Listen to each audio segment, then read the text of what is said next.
Welcome to Hotline TV, everyone. I'm Amy Walter. And I'm John Mercurio. Okay, well, we could not be more excited because Wednesday is Bandwagon Day. All right, so Yay. Amy Walter, which bandwagons are you going to be jumping on today?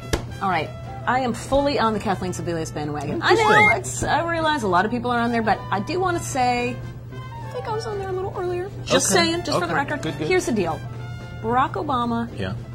needs to pick somebody who's going to further his message. This idea about picking somebody who's experienced or who has military credentials, it's not going to change the fact that Barack Obama is inexperienced, and he cannot change that.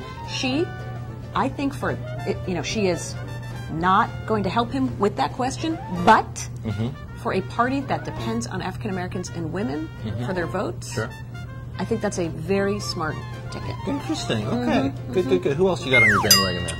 I'm also kind of curious here about the Ronnie Musgrove bandwagon. Now, normally I looked at Mississippi Senate and I said, there's no way. I don't know. The last time I saw a Democrat elected in Mississippi. I can't recall. I don't know. If any of our viewers know, they can write in and let us know. They will, but it was certainly before our time. Sure, it was. And yet, When was it? polling has shown Ronnie Musgrove is in the hunt. Now, he's the former governor. Sure. And the issues that got him in trouble in his last campaign, when he lost his gubernatorial contest, things like the Confederate flag, that was an issue that I just don't think has the same resonance this year on a national level, indeed. On a federal level. And Roger Wicker, the Republican, isn't coming across as a particularly strong campaigner. He's not very well known. I think, again, in a normal year, when you just have an R behind your name and that's all you need, Roger Wicker is a fine candidate. But this is the kind of year when Wicker's going to need to kind of step it up a little bit. And we don't know what's going to happen with black turnout. Well, obviously, Obama on top of the ticket. Change the math on that. Okay, all right. So you got two bandwagons. Interesting, of course, what happened in Mississippi's first congressional district. Exactly. Implies that there's a little bit of there's a little rustling going on. It's true. It's a little rustling, and it's early. And I think that some of this is some of the polling is reflective of Mississippi 1, which isn't fair. But anyway, who are your picks? I am jumping on the Graham bandwagon. Which Graham? Both of my bandwagons happen to be named Graham. Lindsey Graham beat back people never thought this guy was going to win. Buddy Witherspoon in the primary yesterday in South Carolina's Senate race.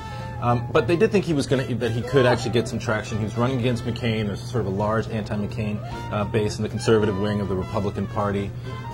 Look, Lindsey Graham beat him 2-1. It wasn't even close. It was nothing. He had nothing on him. The other bandwagon I'm jumping on, Bob Graham. Are you talking about Kathleen Sebelius? Bob Graham? You talk about Kathleen Sebelius. He is I am probably the first to jump on the Bob Graham bandwagon. Look at that right here. And sure, it helped that he has the same last name as Lindsey Graham, and that was sort of cute that I would be able to package them together.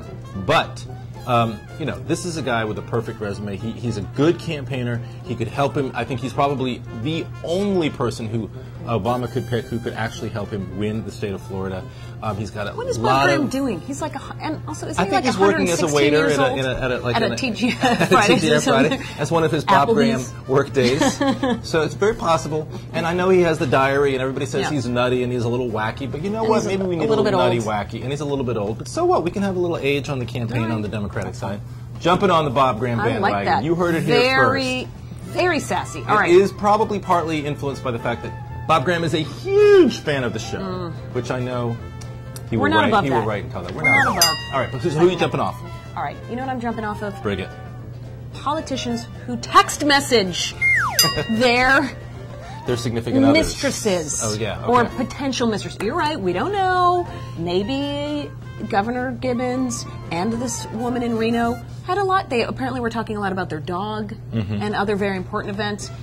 But the thing is, if you're going to do that, right, if you're going to be having an affair, it's not my job to tell you what to do, but do not do it on a company, and in this case, taxpayer-paid phone. Oh, the horrors. Right.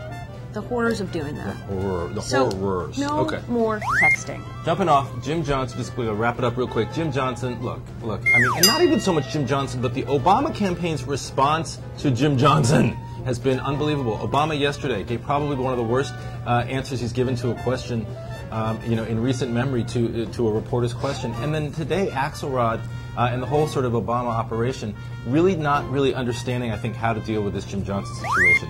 And the other one, I will end with this. I am jumping off of heat waves 100-plus degree days for 4 days in a row. Yeah. Heat waves while your in-laws are in town. Not a good thing, so I'm jumping off heat. I'm jumping off heat. Bring back the winter. Wow. Bring back Father Winter. Wow. All right. All right. Well, that's all we have for today, ladies and gentlemen. But thank you so much for joining us here on Hotline TV. We'll see you tomorrow. I'm John Mercurio. And I'm Amy Walter.